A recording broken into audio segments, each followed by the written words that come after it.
ఆ! మూడో అతి ముఖ్యమైన పాయింట్ మిత్రులకు మోదీ ఇస్తున్న ప్రాధాన్యం, అలాగే దక్షిణ భారతదేశంలో కాంగ్రెస్ పార్టీ తమ కూటమి పక్షాలకు ఇస్తున్న అగౌరవం. రాజకీయాల్లో మిత్రపక్షాలను ఎలా కలుపుకోవాలి అనే విషయంలో బీజేపీకి, కాంగ్రెస్ పార్టీకి చాలా వ్యత్యాసం ఉంది. ప్రధాని నరేంద్ర మోడీ అత్యంత బలమైన నాయకుల్లో ఒకరైనప్పటికీ కూడా ఆయన మిత్రపక్షాలకు అత్యంత గౌరవం ఇచ్చారు. కానీ ఇదే సమయంలో అదే కాంగ్రెస్ పార్టీ తమ మిత్రపక్షాలకు దశాబ్దాల కాలం నాటి పొత్తులను సైతం విచ్ఛిన్నం చేసుకుని అధికారంతో కలిశారు.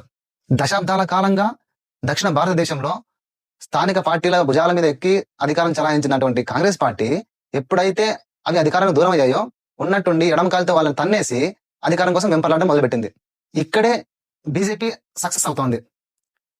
పొత్తుల కోసం వచ్చే పార్టీలకి అత్యున్నత గౌరవం ఇస్తూ, అలాగే ఇలాంటి సిగ్నల్స్ అంటే మోదీ గారు, చంద్రబాబు నాయుడు గారు కానీ, అలాగే పవన్ కళ్యాణ్ గారు కానీ అత్యంత గౌరవం ఇస్తూనే దక్షిణ భారతదేశంలో స్థానిక పార్టీలకు ఆయన అత్యంత గౌరవపూర్వకమైనటువంటి ఆహ్వానాన్ని పరోక్షంగా అందిస్తున్నారు. ఇక అంతిమ లక్ష్యం టార్గెట్ సౌత్ ఇండియా.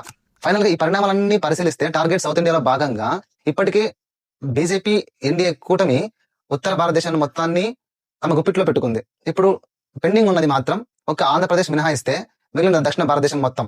ఆంధ్రప్రదేశ్ లో ఎన్డీఏ కూటమి అత్యంత భారీగా సక్సెస్ అయింది. ఇప్పుడు తెలంగాణ తర్వాత తమిళనాడు, ఇది బీజేపీ ఎన్డీఏ స్ట్రాటజీగా మనం చెప్పుకోవచ్చు.